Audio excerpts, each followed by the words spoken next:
quincenalmente en I+D+, con el objetivo de difundir lo que la Universidad de la República hace en materia de investigación y desarrollo en la región este del Uruguay, concretamente en el CURE.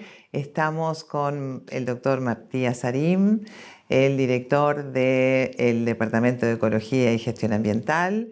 Muchas gracias por estar con nosotros, Matías. Hoy te vamos a pedir si podés presentarte un poco, contarnos tu trayectoria académica, tu formación. Bueno, Matías Arim, hace ya casi 14 años creo que estoy en la vuelta del CURE. Hice mi formación de grado y maestría en Facultad de Ciencias, después hice un doctorado y un postdoctorado en la Pontificia Universidad Católica de Chile y estuve vinculado a esa universidad durante mucho tiempo hasta que me radiqué acá y que fue como más la definición por Uruguay. ¿Estudiando? Estudiando ecología, estudiando en esencia las bases o la construcción de un marco teórico que trata de entender el funcionamiento de la vida, ¿sí? O sea, de los sistemas vivos, la diversidad, etc. ¿Sí? Yo ya estaba radicado, era docente en Facultad de Ciencias, cuando aparece la idea de la regionalización. Hay un primer llamado a propuestas de perfiles, ¿no? Entonces, ahí con Néstor Maceo hicimos una propuesta en el área de ecología y la parte de gestión ambiental para la región este, y en base a eso se hace el primer llamado a programas de desarrollo universitario, en donde Néstor con un programa orientado a la limnología, yo con un programa orientado a la parte de diversidad, ganamos esos proyectos y pasamos a radicarnos en un largo proceso de radicación, ¿no? O sea, en ese momento no existía edificio, no había nada, y la cosa era, bueno, empezar a instalar laboratorios, empezar a funcionar, empezar a ver, bueno, qué estudiantes realmente querían radicarse en el interior. En aquel momento era como invitarlos a algo que iba a ser, pero no era, ¿no? Sí. Entonces, ¿En qué año estamos hablando? Y estamos hablando 2009, 2008, 2009, por ahí esos procesos, y creo que la radicación fue 2010, ya la definitiva, pero desde antes ya estábamos como en esa... En ese vínculo. En ese vínculo y diseñando el cómo, ¿no? Y bueno, a mí en lo personal, por ejemplo, fueron unos 10, 15 estudiantes que se trasladaron en distinto grado a Maldonado para seguir con sus estudios acá, ¿no? Estudiantes de maestría y doctorado en ese momento, ¿sí? También después bueno, obtuvimos esta financiación para los PDU, hicimos concursos internacionales abiertos a cargos y se radicaron 6 docentes en áreas complementarias que no eran las que nosotros trabajábamos, como para empezar a armar masa crítica, ¿no? Y a su vez traen a sus estudiantes y empiezan a generar toda una dinámica bastante interesante, ¿no? En ese proceso siempre estuvimos como interactuando muchísimo con otros grupos, el grupo de Maceo, de limnología en particular, otro grupo de Bortagaray con redes biosociales. Siempre hubo, si bien éramos como PDU distintos, como un trabajo conjunto. Generando sinergias. Generando sinergias.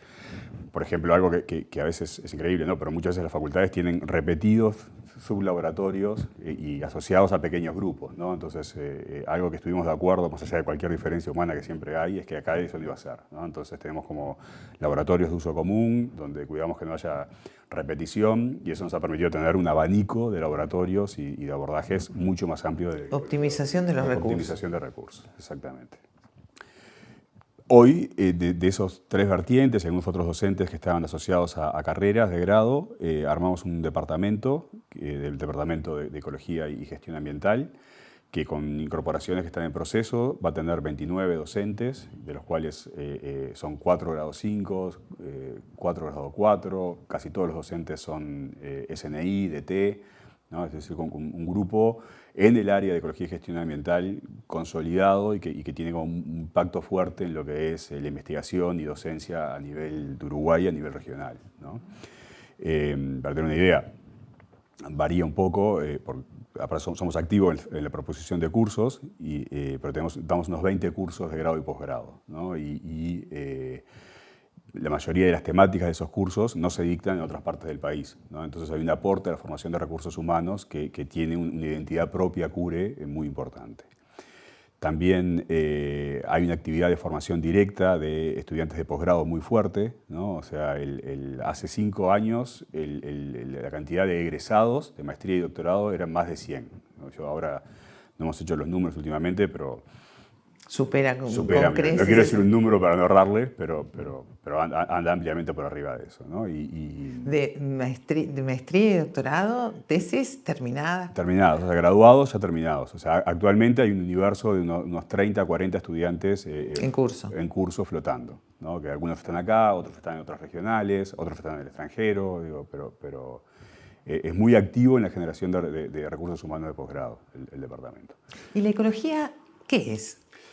O sea, la ecología es la búsqueda de la comprensión de la teoría y los principios básicos que dan cuenta del fenómeno de la diversidad en toda su magnitud, ¿verdad? O sea, por qué un individuo hace lo que hace, por qué un individuo tiene cierto desempeño en un ambiente o en otro, eso es parte de la ecología.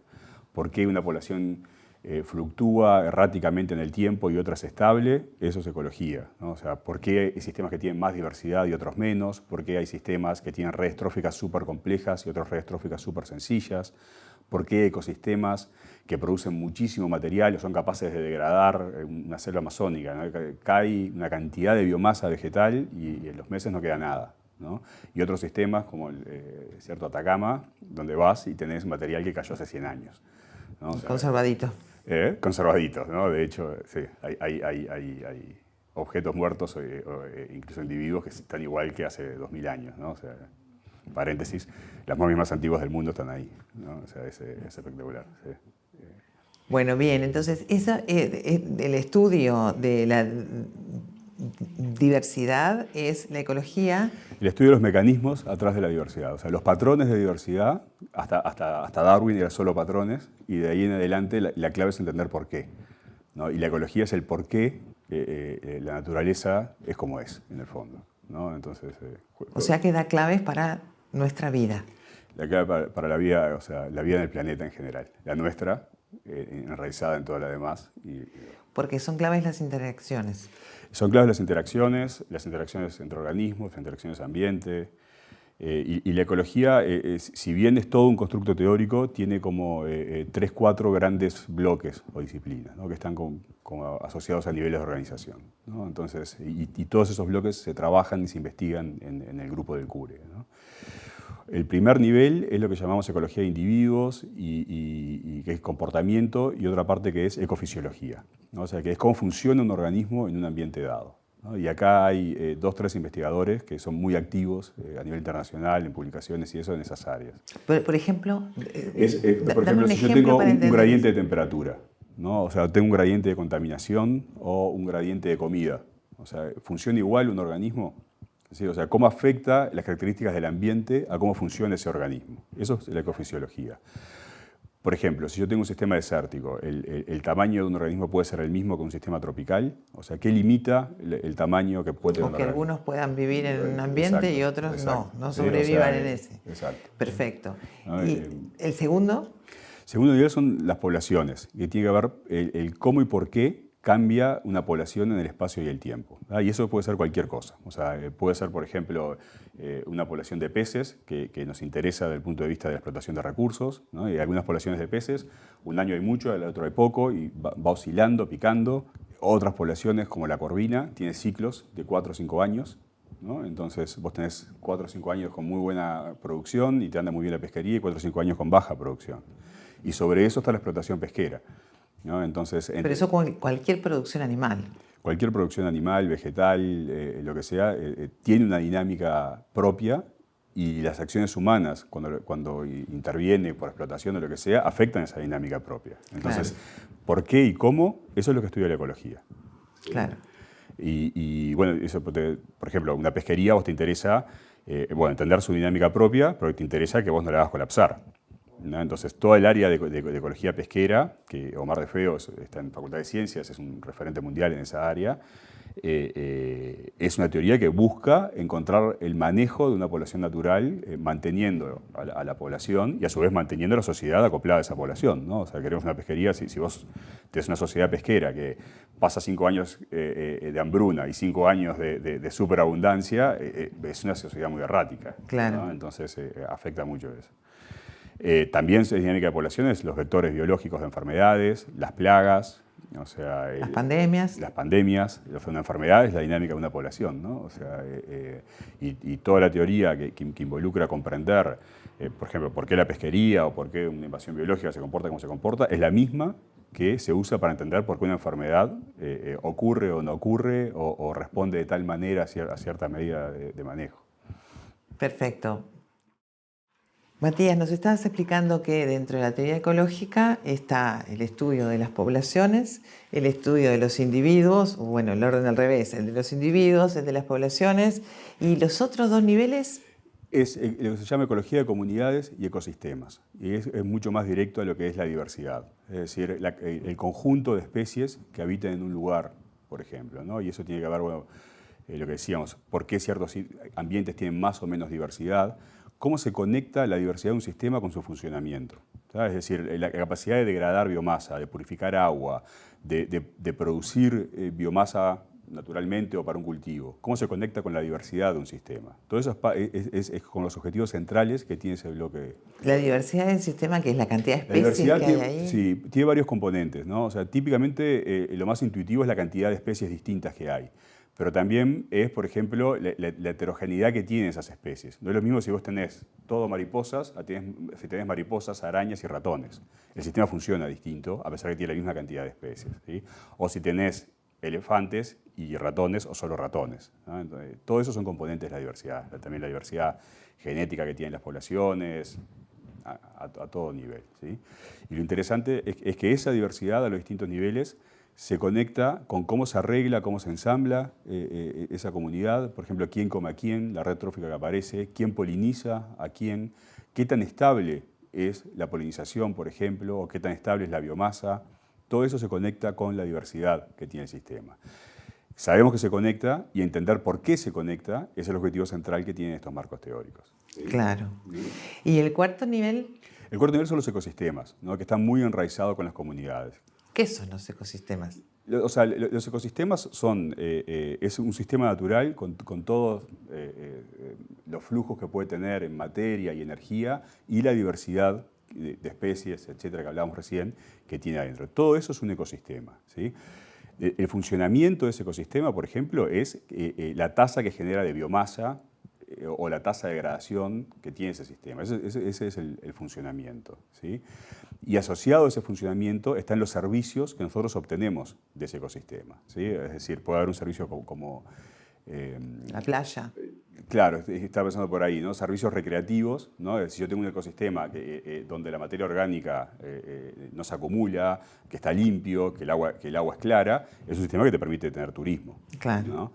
Pero también, por ejemplo, el funcionamiento de un ecosistema es la tasa de polinización, ¿no? Entonces, si yo tengo un ecosistema con ciertas características de diversidad que permiten altas tasas de polinización, es un sistema que puede producir muchísimo, ¿no? En cambio, un sistema donde la polinización por pérdidas en diversidad está limitada o no es efectiva, va a ser un sistema donde va a caer la producción. Claro. ¿Sí? También la purificación de agua, ¿no? Yo creo que el ejemplo del bañado en el arroyo Maldonado es súper interesante, ¿no? Y como muy tangible. Vos tenés ciudades, San Carlos, más arriba del arroyo Maldonado, más arriba de la desembocadura, en donde se produce contaminación orgánica, etcétera, ¿no? Y donde, por ejemplo, en eventos de lluvia hay pulsos de agua muy fuertes, ¿no? Si esa materia orgánica o ese pulso de agua saliera como una autopista hacia el mar, vos lo que tendrías es que te comería costa y contaminaría la costa, ¿verdad? Sería una costa donde hay materia orgánica, hay bloom de algas, sí, en la calidad aguas del agua. locales, no va a ser un balneario muy agradable donde ir, ¿no? Sin embargo, el bañado lo que hace es atenúa los pulsos de agua, expande por el bañado el pulso de agua, la diversidad de ese bañado procesa la materia orgánica y como resultado de eso, cuando sale el agua, está limpia, ¿no? Y no come la costa. A su vez, cuando esa agua llega a la costa, vos tenés mejillones, bivalvos, etcétera, que son como millones de litros de agua que cada día se están filtrando. Es como si tuvieras una piscina y tuvieras una cantidad de motores que están filtrando. Ese es un servicio que proveen y mantienen el agua limpia. Si esa diversidad de bivalvos no estuviera y tuviéramos por ejemplo, queremos mantener por ingeniería la playa limpia, tendríamos que poner millones de bombas de agua a lo largo de toda la costa para lograr eso que naturalmente nos está dando. Claro. ¿Sí? Y eso se conecta con la diversidad. Si tenemos una sola especie de bivalvo o tenemos 5 especies de bivalvos, ¿es igual en eficiencia y en estabilidad ese servicio? Ese es el tipo de preguntas que hacemos en ecología y que buscamos entender.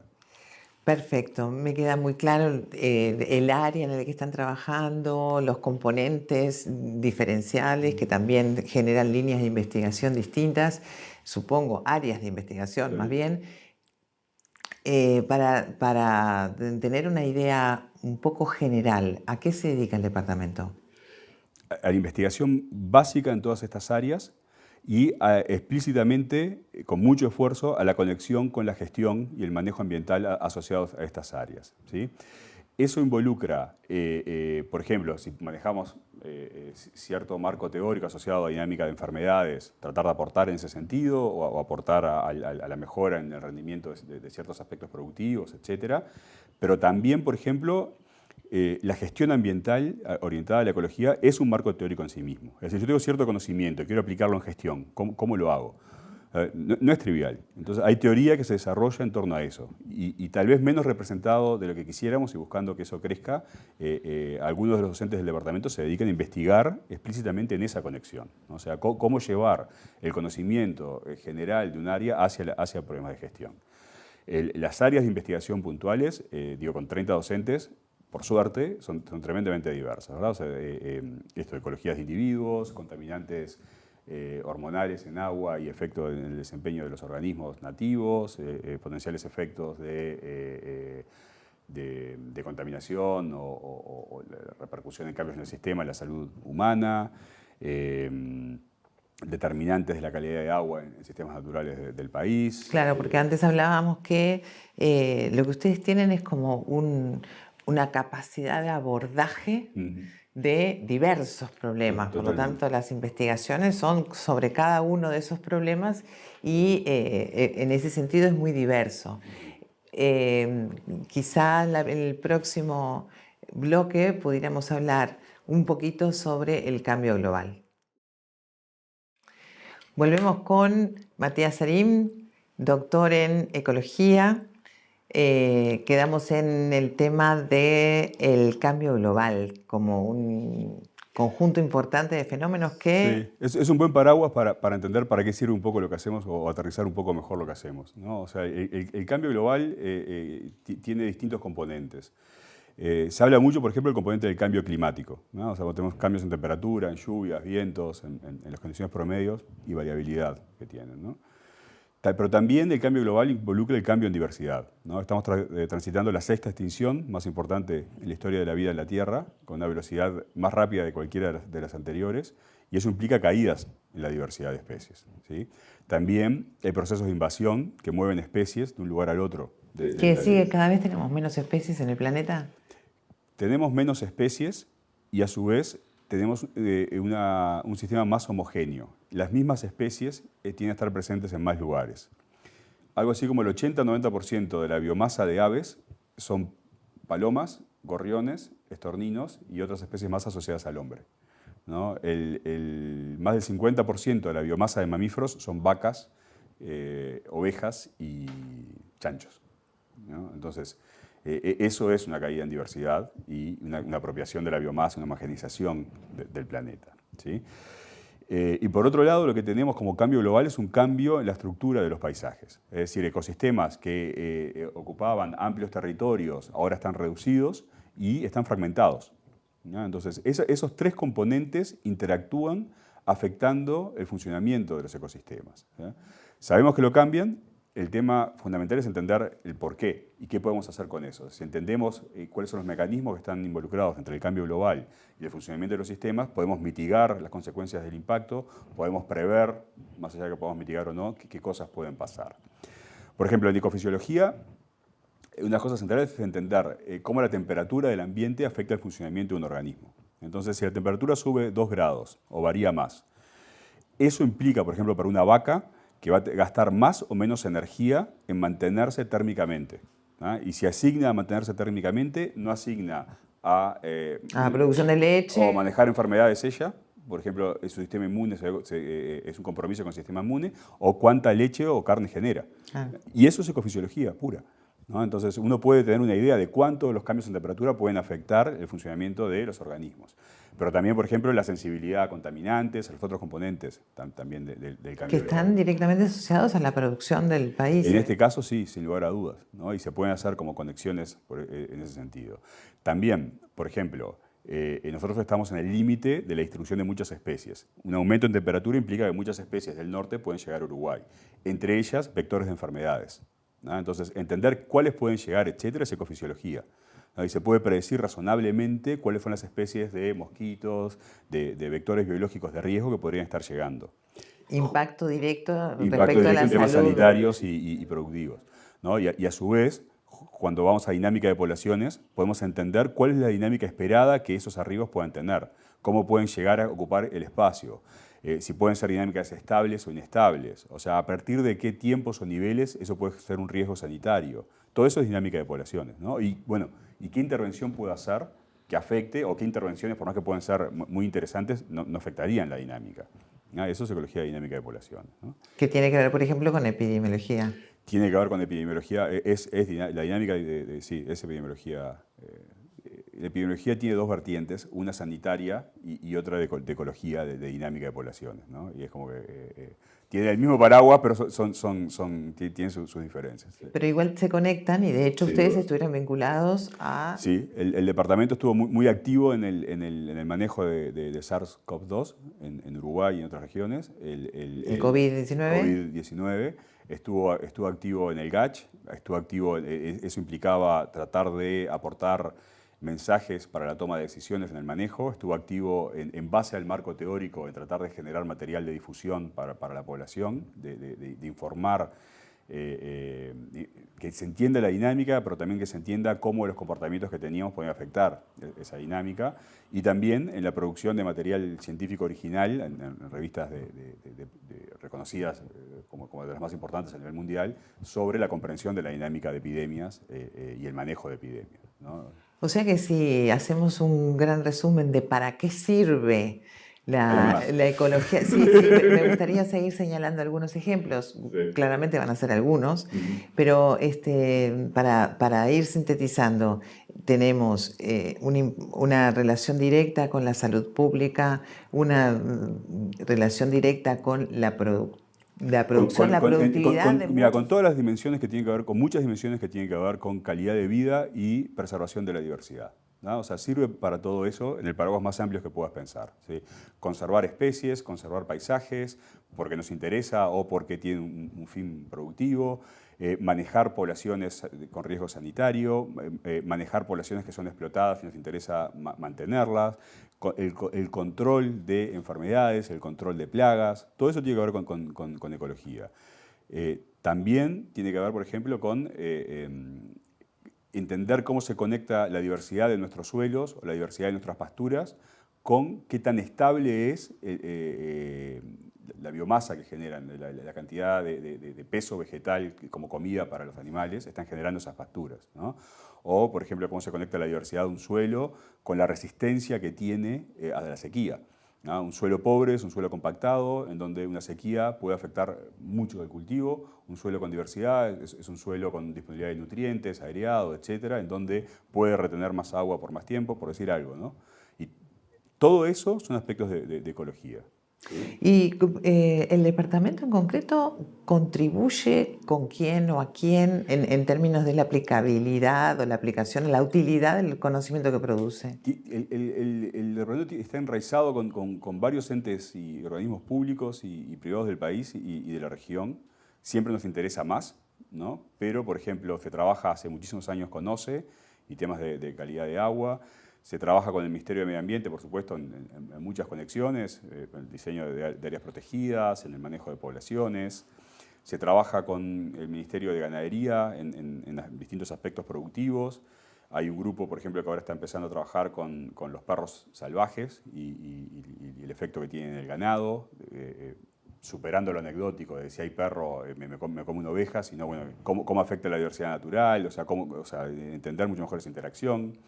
El Instituto Antártico, el CURE es como de sus principales referentes académicos para el desarrollo, o sea, me estoy olvidando probablemente de muchos, o intendencias, y también eso, asesorando a nivel internacional o a distintos colectivos, etc. Y Ministerio de Salud Pública. Sí, sí, sí.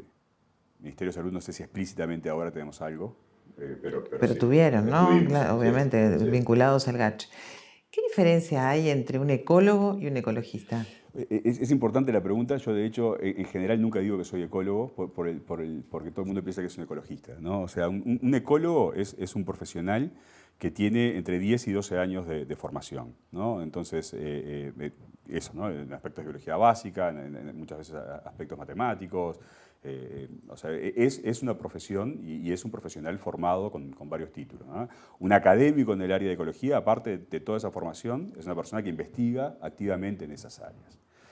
Como contracara, un ecologista es una opción personal, ¿verdad? Es cierta sensibilidad por problemas ambientales, cierta preocupación por el manejo de esos temas ambientales, en donde yo me puedo autodefinir o no como ecologista y ser o no activo en ese rol. Pero es una opción personal, ¿no? O sea, no es un ecólogo. No requiere un título, digamos. No requiere un título, no es una persona que esté capacitada para la investigación y manejo de los sistemas ecológicos, ¿sí? Y eso es uno de los problemas más fuertes que tenemos para que se entienda qué es lo que hacemos y desde dónde contribuimos a las sociedades.